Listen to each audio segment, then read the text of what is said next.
First person, we're like, well, what's the most obvious kind of non-first person thing? And we're like, well, old school retro games that were like, well, not first person. So like we wondered how that would translate well, like if it would translate well into like a VR type of game. So we took a very basic kind of like, Frogger or something was the original kind of game concept of this. And we wanted to translate that into this kind of like independent moving top view kind of thing where you look at the boards and do stuff on it, and then you control a little ship via the controllers and stuff. Well, buddy, keep Buddy alive by moving him around the different rooms. So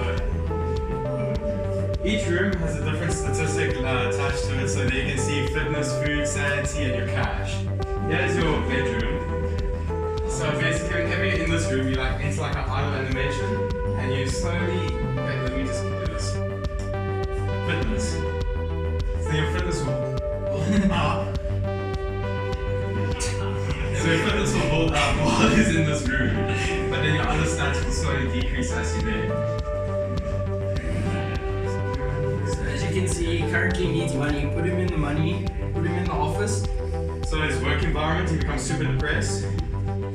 He earns money, but His sanity goes down. drops. And then we have some mark on there. The theme is like Pokemon, but it's based on like SimCity and all of those like kind of build your own world type of games where you are like, where you have a god view of what is happening. So that's why she's like in space, and this is like a contained world that she can like build as a third person. The idea behind the game is to like unlock all of the different Pokemon buildings. So it's like in Pokemon you would collect different Pokemon, so now you're trying to collect all of like the different Pokemon buildings and like build your own town. And this world is like a bunch of spots, and you can like place them down and move and pick them up and like move stuff around the way you want it.